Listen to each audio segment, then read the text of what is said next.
Bom dia a todos. Então, veja bem, duas coisas a começo de conversa. Veja bem, minha pretensão não é, como disse desde o começo do curso, dar uma aula de história da arte. Eu não sou historiador da arte, eu sou um artista que tem muito interesse em questões da história da arte. O meu recorte, não é à toa que meu blog chama-se Recorte sobre a Cor, se pauta na relação da colagem, da emancipação cromática, ou seja, o recorte que eu vou fazer dessa pequena, breve história da arte contemporânea brasileira se pauta em artistas que, ao meu ver, lidam, de certa forma, com essas questões.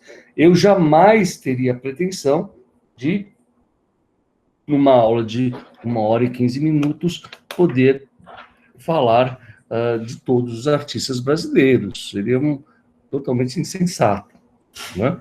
Então, obviamente, é um recorte, como todo recorte, ele tem uma certa dose de arbitrariedade, tá certo? Assim como também, como eu já disse,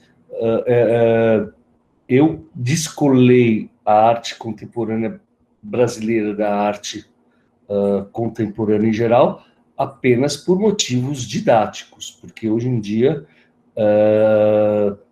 não tanto agora, mas nos anos 2000 até 2015, realmente a arte brasileira, inclusive, teve uma grande reverberação mundial, com grandes artistas como Hélio Oiticica, tendo grandes exposições mundo afora, nos grandes museus, como a Tate Gallery em Londres. Não é? E, veja bem, isso que me faz pensar também, veja bem, essa é uma obra do Hélio Oiticica, uma questão importante. Essa obra foi planejada na década de 60, mas foi só produzida há alguns anos atrás. Então, o que torna uma coisa, né, muito curiosa, o que é uma obra contemporânea, né? Ela foi pensada, concebida por um artista que já faleceu, infelizmente, mas que só se concretizou nesse grande parque, museu em céu aberto, que é em Inhotim, que eu aconselho uma visita, e já também indiquei para vocês que existe um documentário no Netflix que mostra, de alguma forma, essas obras, né? Então, de algum modo, não tem como falar de arte contemporânea brasileira sem falar de pessoas, artistas, que, embora já tenham falecido, de certa forma, marcaram até hoje o ambiente artístico brasileiro. Não é à toa, por exemplo, que atualmente, se não me engano, ainda está presente uma exposição do Hélio Oiticica no MASP, certo? Com seus bólides, com seus parangolés, né? Vejam como, do ponto de vista, eu não vou poder fazer uma análise geral da obra do Hélio, mas veja como todo o trabalho dele se pauta numa busca intensa pela saturação cromática, né? E como, literalmente, ele sai, né, daquilo que chama de suporte bidimensional da pintura para uma instância tridimensional, onde cada vez mais os objetos adquirem uma textura, uma corporeidade, né? Não é à toa que a cor se volta a seu estado pigmentário, ela volta, deixa de ser tinta e vira, inclusive, pigmento matéria, né? E como o Hélio se preocupou claramente a um projeto extremamente sistemático, coerente, de fazer com que a pintura saísse da superfície e criasse, né, uma relação mais ambiental, mais até, por assim dizer, arquitetônica, que, segundo ele, seria a única maneira para a pintura ter uma nova possibilidade de interação com o mundo contemporâneo. Obviamente, essa é uma posição bastante radical, mas tem muita gente que ainda defende que a única maneira de pensar a questão da pintura seria cada vez mais nessa relação com a arquitetura, não é? Onde, de certa forma, os limites da superfície do quadro teriam sido superados. Esse termo de superação é algo que, uma vez, está muito ligado a uma linguagem, por assim dizer,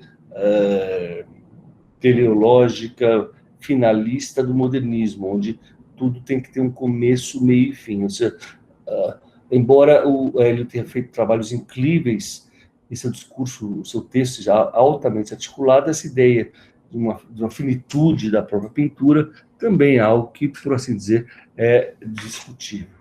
Então, vejam bem, então esse trabalho que foi concebido em 77 só foi realizado hoje em dia em 2009. Agora, o que é muito interessante você pensar, como é que ele foi concebido?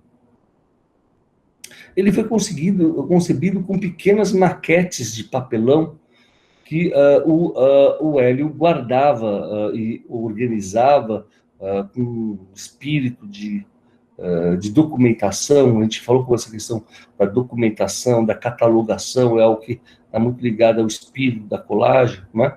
Então, o próprio Hélio, essa obra que adquire, por sua vez, finalmente, essa dimensão arquitetônica, foi concebida, né, inicialmente como uma maquete, e a maquete, obviamente, vocês sabem, pode trazer consigo relações muito interessantes com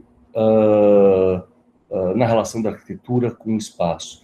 Esse, inclusive, um grande artista e arquiteto mexicano chamado Barragán, né? Se vocês se interessam pela arquitetura da cor, ele é um dos grandes nomes da arquitetura que utiliza a cor, né? Então, veja bem, eu estou ainda falando de algumas referências naquele movimento neoconcreto, que nós já tivemos a aula, né? Mas vejam como eles ainda se fazem presentes no mundo cotidiano. Por exemplo, este ano, a galerista Raquel Arnaud montou um IAC, um Instituto de Arte Contemporânea, onde a catalogação da obra desse artista muito importante, que é o Willis de Castro, que inclusive tem uma obra Noma do lado do Mondrian, também, cada vez mais, adquire uma repercussão internacional.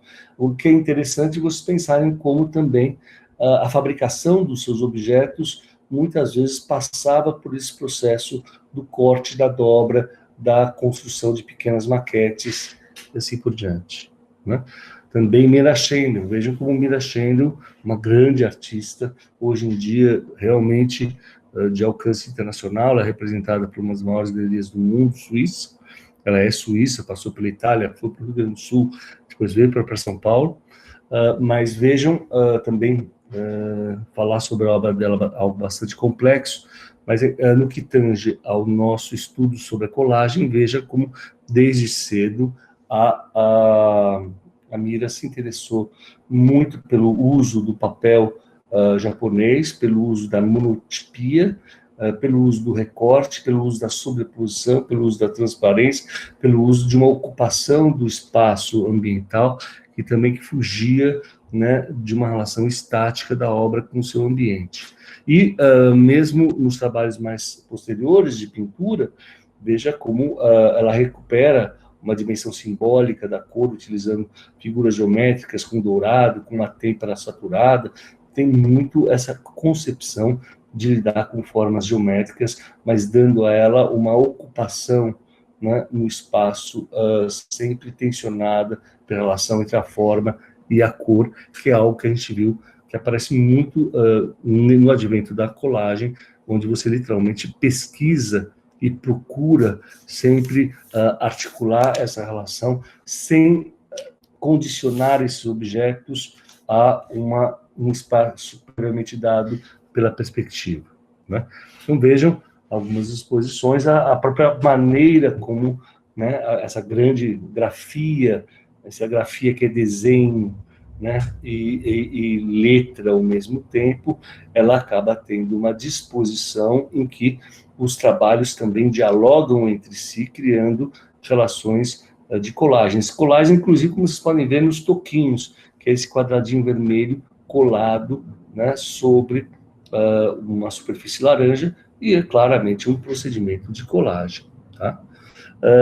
Nós temos a figura dos artistas concretos, como Augusto de Campos, né, que faz esses objetos atualmente, e também teve, hoje em dia ainda, é o único que ainda é remanescente, o Augusto de Campos, que é sobrevivente, que viveu, infelizmente Haroldo e Décio Pinhatari já faleceram, mas o interessante é vocês verem como o Augusto ainda realiza um tipo de composição geométrica na busca de uma articulação entre a sonoridade, a palavra, a fala, né? E, ao mesmo tempo, o quanto está ligado aos desdobramentos da colagem, da fotomontagem. Inclusive, achei muito interessante essa fotomontagem realizada pelo Décio Pinhatari já nos anos 50. Né? Outra figura absolutamente lapidar que já nós trabalhamos, né, que é a Lígia Clark, na aula sobre neoconcreto. Vejam como claramente o procedimento dela se passa nessa fita de Moebius, né, que nós vimos que teve uma importância muito grande com a premiação do Max Bill na primeira Bienal de São Paulo, e como essa herança concreta é uma presença até hoje bastante marcante. Então, por exemplo, eu trabalho com uma galeria chamada Raquel Arnaud, Gabinete de Arte, em que toda a tradição da galeria, de certa forma, ainda mantém uma matriz neoconcreta e concreta, por assim dizer. E você tem esses artistas realmente tendo, nos últimos anos, uma projeção mundial. Então, você tem grandes retrospectivas não só do Hélio de Sica, mas também da Lígia Clark. Né? Veja que beleza essa colagem entre um pedaço de madeira e um bicho que nós vimos, talvez venha claramente da influência do Mário Pedrosa, quando esteve no Japão, né? da influência do origami, ou seja, peças que, embora tenham sido feitas na década de 60, 70, vão assumir um papel muito importante nesses últimos anos, tá certo? Ó, tá vendo? Essa exposição estava aqui em New Haven e foi publicada na Yale University Press em 2004, ou na exposição do MoMA. Então, são exposições bastante recentes, por assim dizer. Esse espírito, por outro lado, né, se você tem uma vertente mais concreta, né, construtiva, você também ainda tem na arte brasileira um espírito oposto, um espírito de porco, um espírito da ironia, um espírito da contradição, que a gente poderia dizer que o Nelson Lerner, que tem essa vertente menos construtiva, mas muito mais duchampiana, ainda, né, se apresenta como uma referência. Ele foi um professor da FAAP bastante atuante, até durante os anos 80, 90, e criou uma série de artistas, como a Leida Catunda, Leonilson, que, de certa forma, são herdeiros dessa vertente mais irônica. Se vocês forem ao MAN, atualmente, está tendo essa linda exposição dos grandes artistas brasileiros, como o Antônio Dias, em que, curiosamente, nessa retrospectiva, que a gente viu meio de trás para frente, mas olha só que interessante, esse é um dos primeiros trabalhos que o Antônio Dias faz, em 1963, tá? A exposição está belíssima, vocês podem marcar com todos os protocolos de segurança a exposição, que tem uma visita bastante controlada, vale muito apenas essa visita. Então vejam como é um artista que sai, né, do início já tem um espírito da colagem, veja como ele vai trabalhar sempre com pesquisa de novos materiais, que inclui o papel de Nepal, né, e como, mesmo quando ele vai utilizar a pintura, você tem uma exploração contínua de materiais, como ouro, cobre, o chumbo, o grafite, e, inclusive, uma marca que vai ser recorrente dele é esse retângulo quadrado, né, que também vem muito dessa questão da colagem, uma forma que sempre se apresenta incompleta, e também um jogo constante que ele vai fazer entre um universo que teria uma dimensão construtiva, mas que muitas vezes até assume, por assim dizer, alguma conotação erótica e sensorial, né, mais tátil. Então veja que beleza essa obra em que o próprio formato da tela se transforma, né, e você tem quase uma meia cruz, né, onde o contraste dos materiais, né, das folhas de cobre com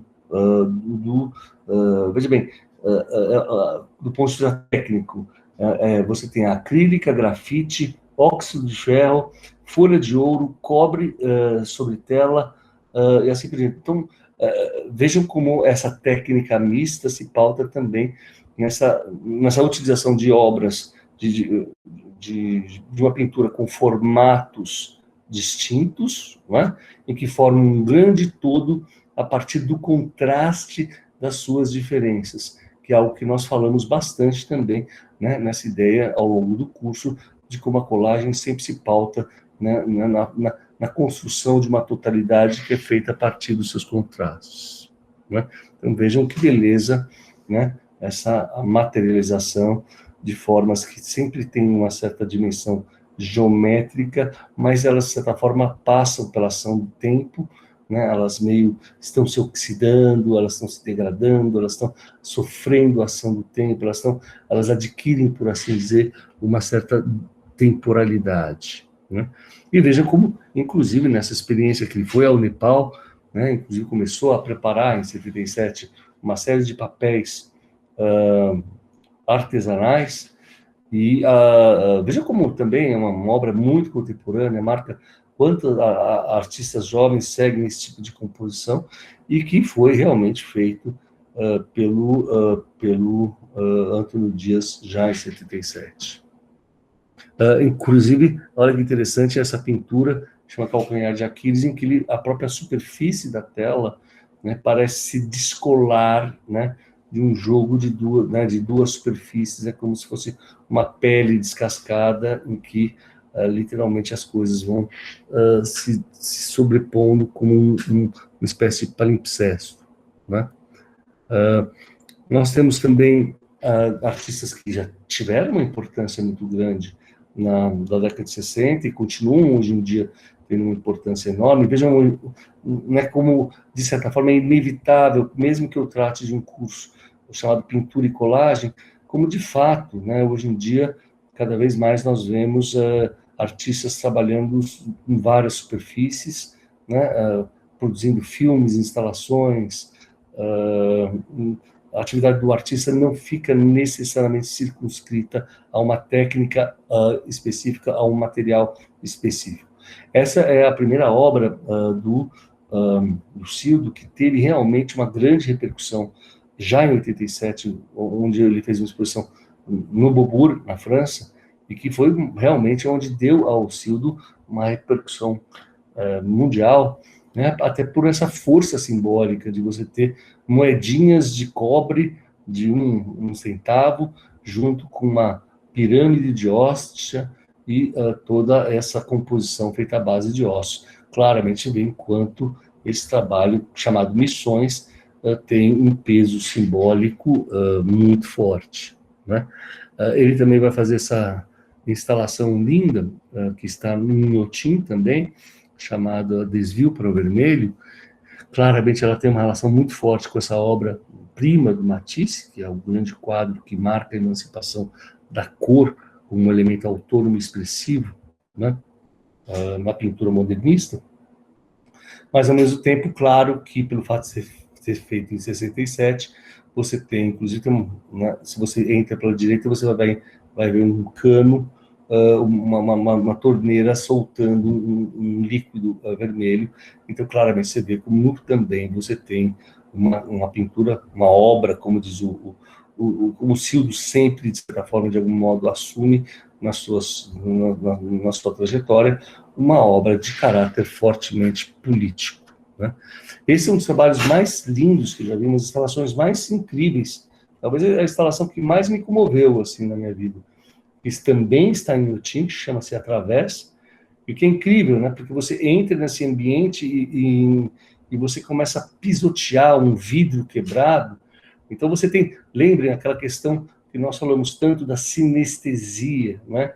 Então você tem uma espécie de labirinto de várias barreiras, né, que são entrepostas e que dialogam no seu discurso, no seu percurso, e por fim você entra, né, quando você chega no meio, você vê uma enorme bola feita com fita, uma fita adesiva, uma espécie de nonsense, entendeu? É como se, como diria a Guimarães Rosa, o que importa não é a chegada, é o percurso, mas o percurso todo ele é, como também diria Guimarães Rosa, um caminhozinho no meio de grandes prisões. Um trabalho fortíssimo que também está em Inhotim, né? Veja que beleza, né? Essa ideia de você estar... E numa cidade como de São Paulo, onde nós vira e mexe o tempo inteiro nos deparamos com esses espaços proibidos, espaços demarcados. Vejam como um trabalho que, inclusive, mundo afora, adquire uma pertinência muito grande, né? Até por todas as questões dos movimentos migratórios, todas as barreiras, as fronteiras, que ao invés de serem abertas, se tornam cada vez mais se fechando para as populações, né? Também esse trabalho interessante que ele fez em 2006 na Pinacoteca, também em outros lugares, que é essa grande torre de rádios sintonizados com sons distintos, e você tem literalmente uma Babel sonora, né, em que você tem múltiplas línguas criando uma espécie de ruído interminável, né? E, por fim, uma instalação que ele fez na Bienal de Beleza, em que ele pega vários trabalhos, um pouco em diálogo com o Kruzewski, que nós vimos que já trabalhava com as cromosaturações, os ambientes cromáticos. Ele vai fazer espaços, salas de coloração distintas, em que você tem sempre quase um monitor que traria supostamente uma cor oposta. Então você anda por esse grande labirinto, tendo uma sensação cromática muito intensa e o tempo inteiro, né, a sua visão passando por uma tensão fisiológica, dada não só pela dimensão da câmera, mas também pela saturação cromática das paredes, né?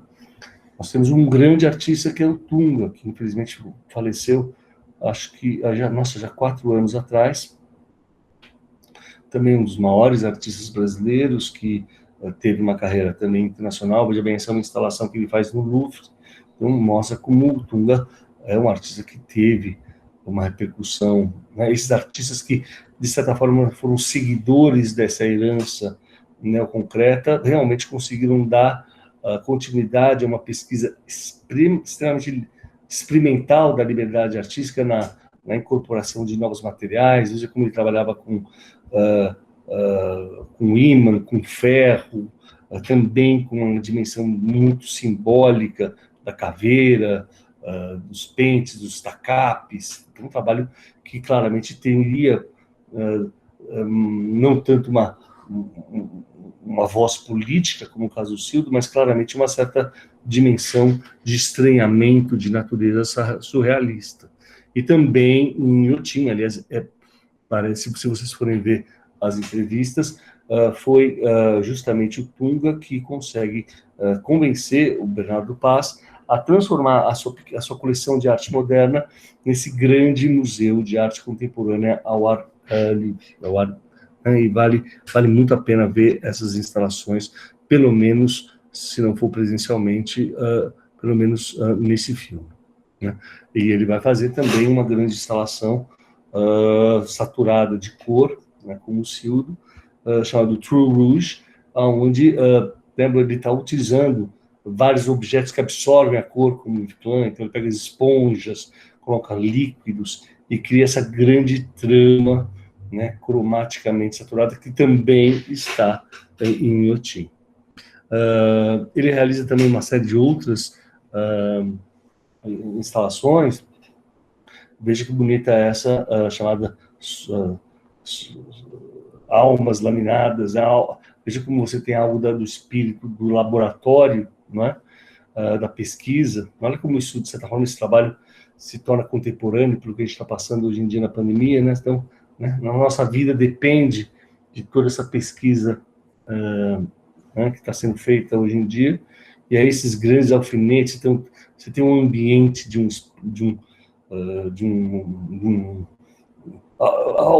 Veja como o Tunga joga muito bem com a relação de escala e tamanho. Então, um alfinete que é pequeno, uma lâmina de laboratório que é pequena, ela cria, de novo, um estranhamento justamente pelo aumento, né, da sua escala, né, e também do seu tamanho. Então, você tem uma relação quase arquitetônica com objetos que, à primeira vista, seriam tão diminutos. Vejam a obra de José Rezende também, considerado um dos grandes artistas, né, desse período, que vai chegar numa exposição muito importante da Arte Cidade, que aconteceu em São Paulo, teve 4 versões, um momento de grande vitalidade aqui no Brasil, exposições curadas pelo nosso Bissac Peixoto e com Aguinaldo Farias, e que realmente faziam com que os artistas tivessem uma capacidade de experimentação, não mais no ambiente fechado do ateliê ou do museu, mas literalmente trabalhando com zonas tensionadas da cidade. Então veja como o José Rezende, inclusive, né, ele chega a elevar esses vagões de trem, né? De novo, você tem um jogo, aquilo que parece uma brincadeira infantil, né, adquire aqui um peso, uma escala, uma dimensão impressionante. Uma outra artista também neoconcreta. Então, veja bem como nós ainda temos uma herança neoconcreta muito forte aqui no Brasil. Então, por exemplo, a Lígia Pape, que fazia esses trabalhos na década de 60, 70, né? Mas que depois faz... esse é o livro do mundo, olha que beleza, são pequenos objetos, né, entrecortados, olha que beleza essa incompletude que dá, é como se o livro da vida, o livro do mundo nunca acabasse por completo, né? E são pequenos objetos, pequenos relevos colocados, dispostos e que criam uma espécie de mosaico de grande beleza. E, inclusive, em 2009, tá vendo, já bem, pouco antes de falecer, ela faz essa obra monumental, né, que chama-se Teteia, que são, essa ocupação é realmente uma das instalações mais bonitas que eu já vi na minha vida também. Porque, pelo fato de ela ser feita com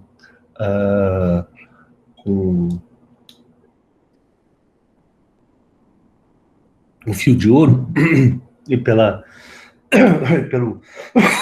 claro escuro da iluminação, esses fios de Ariadne, né, e que lembram também fios de aranha, eles vão aparecendo e desaparecendo de acordo com a posição do espectador. Algo realmente muito impactante.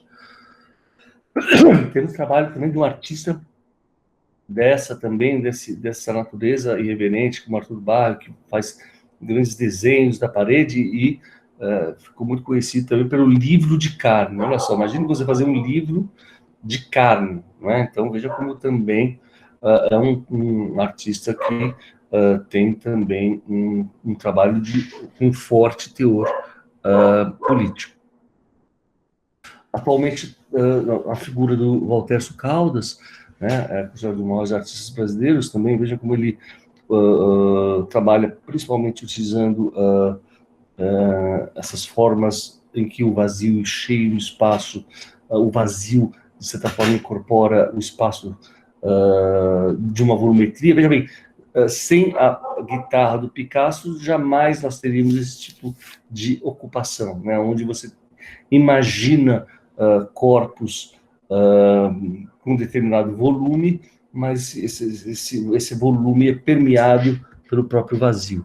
E veja como, já em 78, o trabalho dele também adquire uma certa ironia incrível, como ele faz uma espécie de obra dadaísta, em que você tem um objeto V, né, um convite ao raciocínio que é feito, lembra, por dois objetos que totalmente distintos, um é feito na natureza, outro é feito industrialmente, mas nessa fusão, literalmente, você tem um convite ao quê?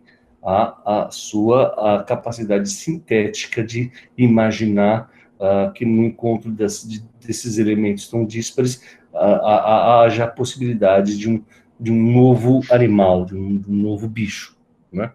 E ele também vai fazer uma série de objetos muito famosos, muito conhecidos, inclusive uma pintura das meninas do Velázquez, onde ele retira os personagens e pensa claramente sobre a questão do espaço, ou seja, a relação do espaço, da escala, da proporção, é uma constante na obra do Valtercio Caldas. Veja como ele está sempre buscando também essa relação entre o micro e o macro, né, de como realmente sem essa capacidade, né, mental de estabelecer as relações entre os objetos, não haveria propriamente espaço para a arte, né? E veja como ele trabalha com isso com um rigor, né, quase científico, de altíssima precisão, né? A gente pode estabelecer algumas relações do Valtercio com artistas de origem minimalista, como o Fred Sandbeck, olha que beleza, né? Que é aquele artista que fazia essas instalações na Dia Foundation, entre os lugares, na década de 70 e 80. Né? E Iole de Freitas, uma artista muito importante, que também vai fazer essas grandes instalações aqui na Pinacoteca, onde ela é como se houvesse um Tatlin explodido, né? Como se o espaço realmente tivesse agora não mais circunscrito a uma parede, né? Mas agora todo o espaço é permeado por esses cabos de aço, essas lâminas de acrílico. O Carlos Fajardo, que foi um professor, inclusive, do nosso departamento, trabalha uma obra que dialoga claramente com a pintura, sem ser pintura, porque muitas vezes o trabalho dele está vinculado à questão cromática, mas veja como essa relação se dá na pesquisa de novos materiais de natureza industriais, onde você tem as sínteses cromáticas que são feitas a partir dessa sobreposição de materiais diversos. O Sérgio Sister, um artista que é um pintor, né, no sentido tradicional, ele faz pinturas sobre tela, mas também se notabilizou ele começou a fazer um experimento com aquela caixinha de caqui, sabe aquela caixinha que se compra na feira, né, e que depois ele se interessou pela volumetria, né, por essa relação dialética da obra com o espaço, né, e fez esse trabalho muito bonito em que a cor, né, ela realmente assume quase musicalmente espacialidades diversas em função da maneira como ela é disposta no espaço. Um grande artista é o Carlos Vergara, no Rio de Janeiro, que foi fazer um trabalho incrível de certas monotipias em que ele ia literalmente buscar o lugar onde a cor foi produzida, né? Então, ele encontrou bocas de forno em Minas Gerais, e ele criou a pintura meio quase como um negativo desses lugares onde a cor propriamente emergia. Esses trabalhos eu acho que são muito bonitos. Hoje em dia o Vergara trabalha mais de uma maneira mais eclética, mas eu considero esses trabalhos realmente muito bonitos. O Dude Maia Rosa, que é um artista também bastante conhecido, que trabalha com vários meios.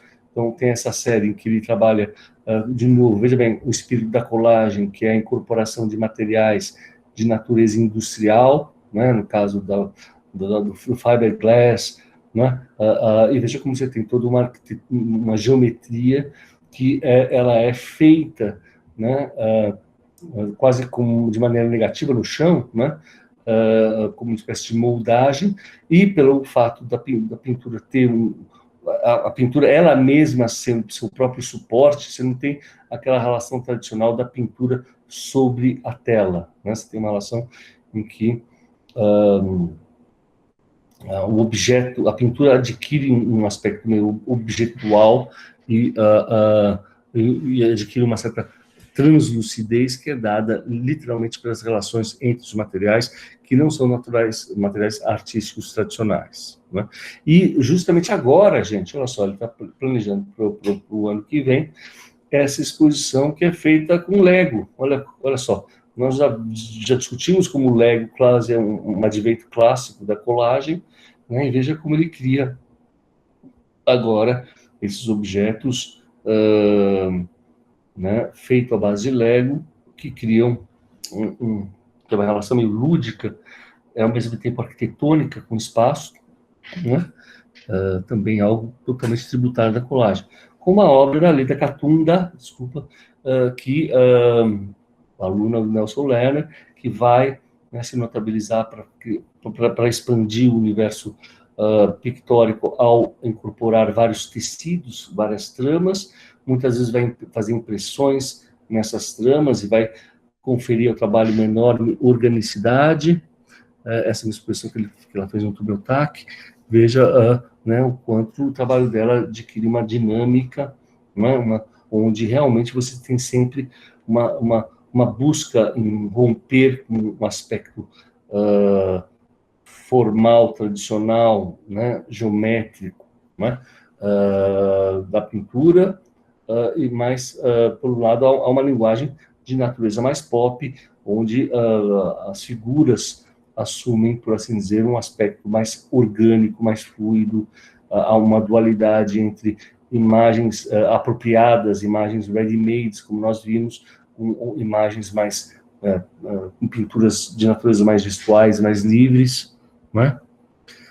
Temos também a Beatriz Milhares, que é uma artista muito conhecida, todos vocês devem ter ouvido falar, né? Tem séries em que ela trabalha com a monotipia, pintando, né, com máscaras sobre plástico, e essa série que é uma série mais literalmente de colagem, mas vejam bem, são colagens meio que adquirem uma certa glamour, porque ao invés do Kurt Schwitters ele trabalhava com objetos que estavam ligados ao dia a dia, à vida cotidiana, ao bilhete do trem, à sujeira do papel que rasgou. Aqui é uma espécie de glamour em que todos os objetos colocados sempre são de produtos de mercadorias de alto luxo.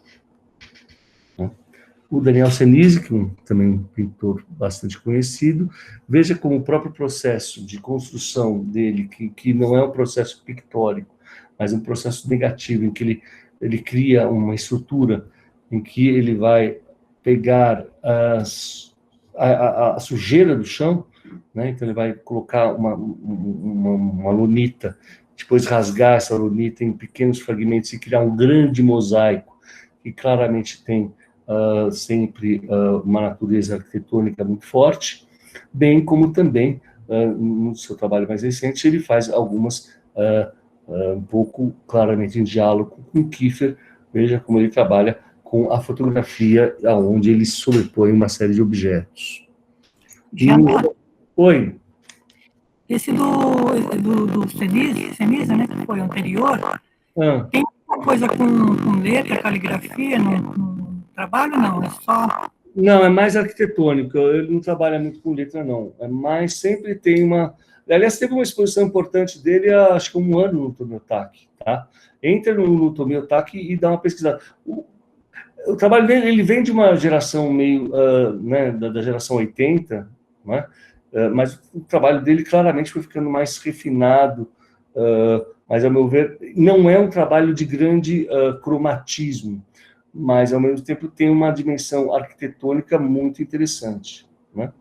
Aí você tem o Ramos, que é um artista bastante polêmico, que trabalha, inclusive, com instalações em que ele, meio recuperando o Cunelis, põe, ao invés de cavalos numa galeria, ele põe mulas, depois vai fazer trabalhos onde ele parodia o Hans Arp, com essa coisa mais orgânica, depois trabalhos em que ele joga com uma espécie de Frankenstein monumental, que adquire aqui um aspecto quase carnavalesco. É um artista bastante atuante e controverso, e vejam bem como claramente ele se apropria de técnicas da arte pobre, então veja como ele usa materiais como a vaselina, elementos orgânicos, e sempre faz um trabalho bastante investigativo, onde a colagem aparece como um elemento preponderante na composição.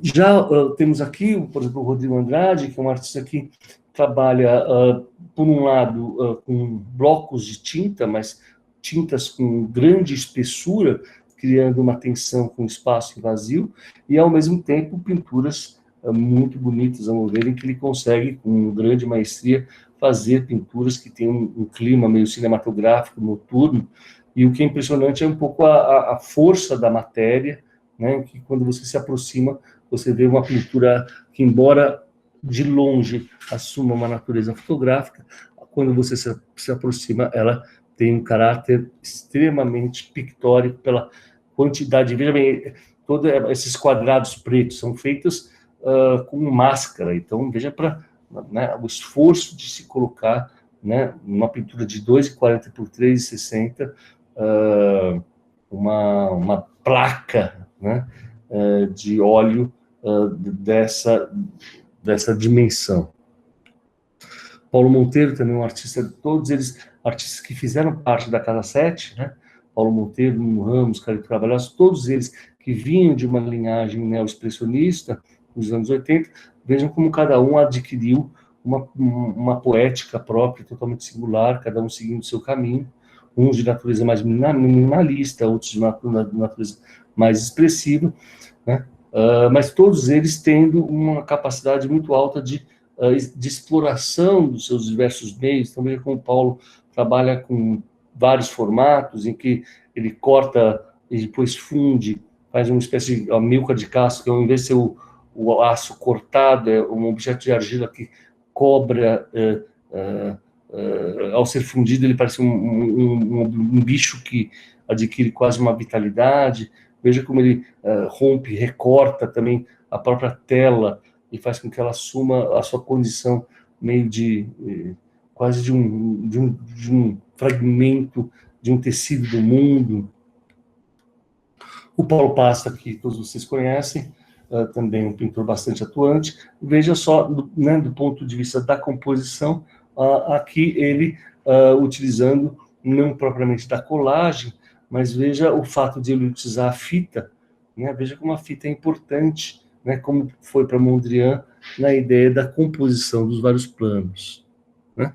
E vejam bem, nem coloquei numa ordem contínua, pintura, instalação, porque hoje em dia realmente não há mais nem uma primazia de linguagem. Antes você vai numa exposição, você pode se deparar com uma exposição de pintura, né? Você tem literalmente essa ideia, né, de vamos dizer, se a colagem, por excelência, é aquela que buscava um certo hibridismo e essa capacidade de experimentação em vários planos, com vários materiais, com várias escalas, né, com uma aproximação da arte com a vida, né? Então vejam como os artistas, né, por isso que é uma aula difícil hoje, porque não dá para você ter uma síntese do que seria arte contemporânea. Importante vocês verem como os artistas, cada um a seu modo, vai explorar relações mais ambientais, né? Como Ernesto Neto, criando esses grandes corpos, que claramente tem um diálogo muito forte com a Lígia Clark, com esses objetos, né, finais que ela fazia, que buscavam, né, uma relação entre o sujeito e o artista e o observador. Mas ele que tem algo também da arte pobre, esses grandes iglus que lembram um pouco Mário Mertz. Aí você tem uma artista mais, a Beth Jobim, que é uma artista mais, por assim, mais minimalista, que vai pegar essa sobreposição de suportes, criando pinturas com uma volumetria maior, fragmentando o espaço, né? Você vai ter grandes instalações, como a do Carlos Carvalhosa, que foi uma instalação que, inclusive, foi para o MoMA, né? No hall do MoMA, é um grande labirinto, um grande penetrável, por assim dizer, feito com a entretela, em que você tem né, algo que é curioso, é isso, é algo que é impenetrável, mas com uma linguagem meio minimalista, com essas lâmpadas de fluorescentes, e ao qual ele vai convidar, por exemplo, o Philip Glass para tocar. Então, são obras que têm claramente também um grande apelo, onde há uma aproximação claramente da arte com a sua dimensão mais teatral, com a sua dimensão mais performática, com a sua dimensão mais sinestésica, né? Rosângela Renault, essa é quando o Brasil começou a dar errado, gente, de novo. A Fundação Daros, que foi feita para ser um grande museu de arte contemporânea, já foi fechada, acho que o Lennon comprou para transformar numa escola, espero que funcione, mas que trabalha com essa ideia de fragmentação, onde a fotografia sempre é sujeita a um processo contínuo de catalogação. Me lembra um pouco aqueles estudos do Fredel que nós vimos na genealogia da colagem, como se o trabalho dela fosse esse arquivo contínuo, né, de catalogação e documentação. A Lúcia Koch, que é uma professora do nosso departamento, olha que interessante essa inversão da escala, onde ela pega uma caixa de leite, não é? E faz uma foto, e você tem, né, uma espécie de jogo em que uma caixa de leite metálica, um objeto totalmente cotidiano, né, ao ser fotografado numa grande escala, adquire, por assim dizer, uma dimensão arquitetônica, né?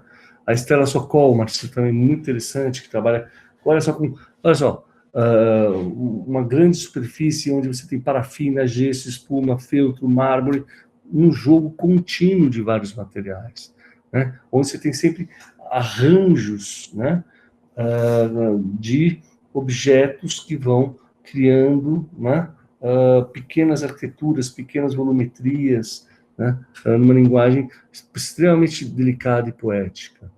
O Fábio Miguel, que é também um artista da Casa 7, mas que faz suas pinturas também, mas muitas vezes também se permite fazer umas experimentações em vidro, né, criando esses grandes, esses grandes elementos de passagem, onde você não é uma espécie de grande vidro renovado, ou seja, aquele espaço, né, que foi feito pelo Marcel Duchamp, adquire-se aqui uma relação mais orgânica com todo o espaço, não só uma janela fechada, mas aqui uma sobreposição de vários planos, onde você tem claramente uma relação muito forte com uma espécie de arquitetura, onde pelos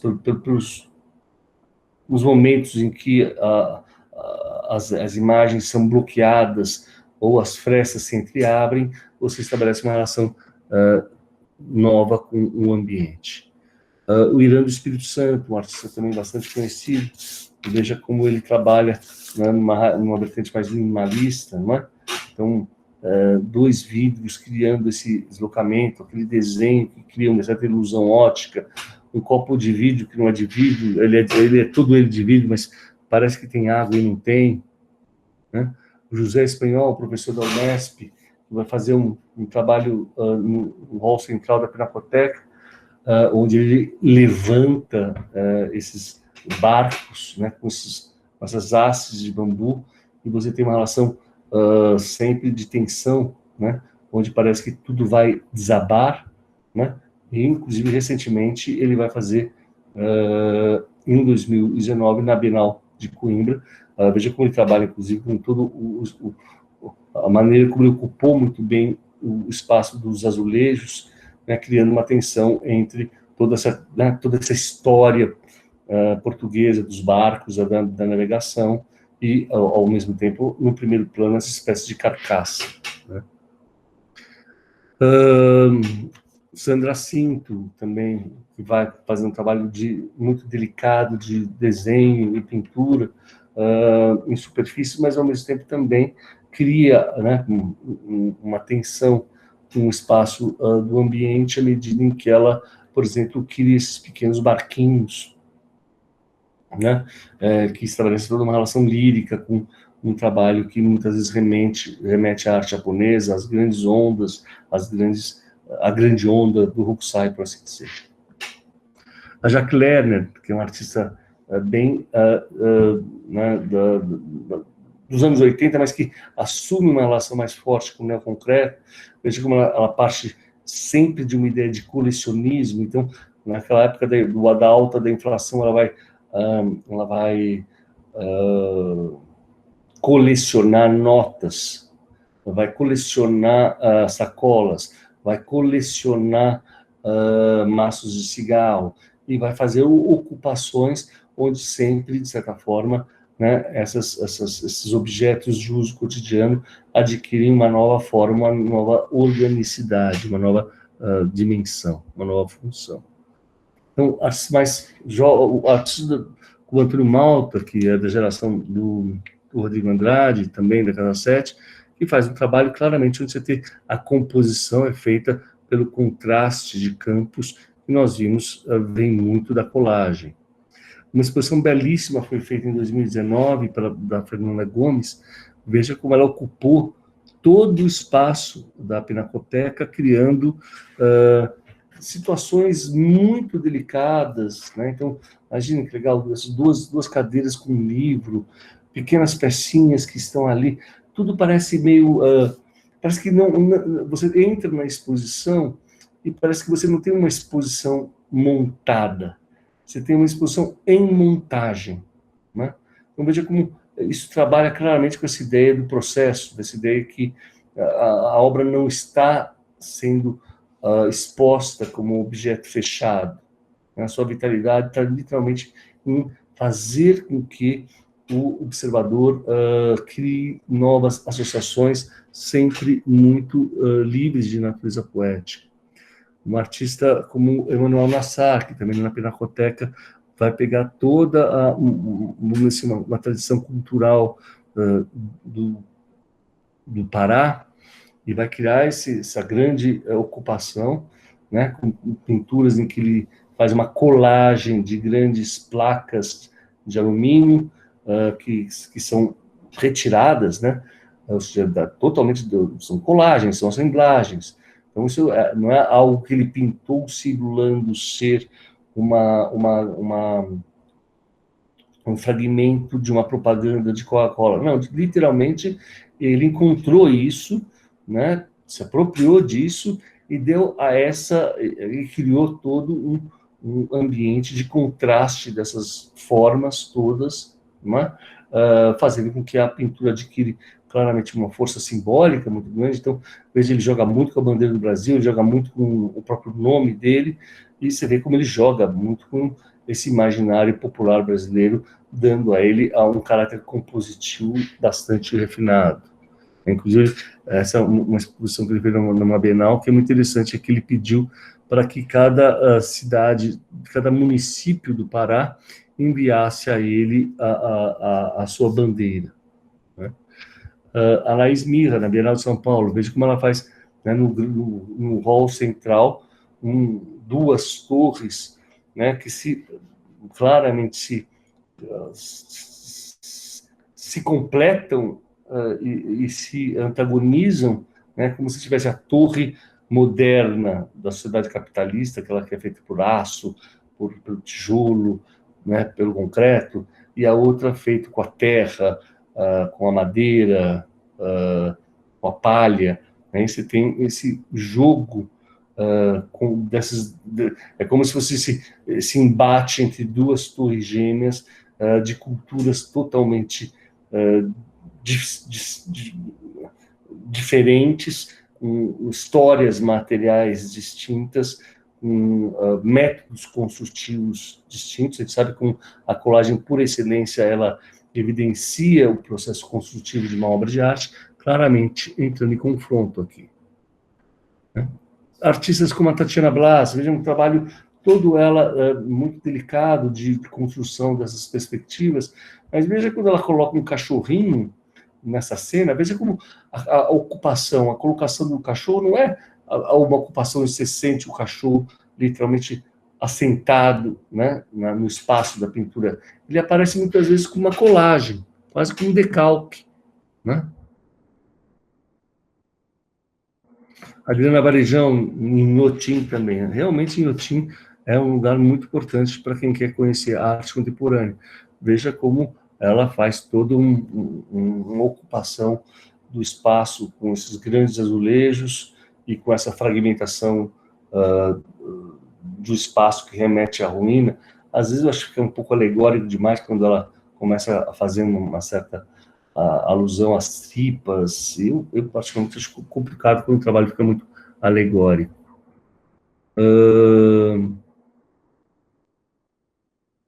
Bom, Não tem como falar do Rick Muniz também, que é um artista muito conhecido, né? Trabalha claramente com o procedimento da colagem, né? Claramente com uma linguagem de natureza pop, né? Veja como ele faz essa colagem de grandes fragmentos, e criando, às vezes em escala monumental, e que depois ele fotografa, né? E sempre está lidando com, né, imagens icônicas, como a do Barack Obama, como o mito de Narciso, ou até fazendo um autorretrato. Então, qual é o grande lance? É aquilo que o Hartfield fazia, ele pegava, ele fazia uma colagem em pequeno formato, tá certo? Ou, às vezes, esse caso do Narciso é um caso especial, que realmente foi uma grande escala, foi até a abertura de uma novela.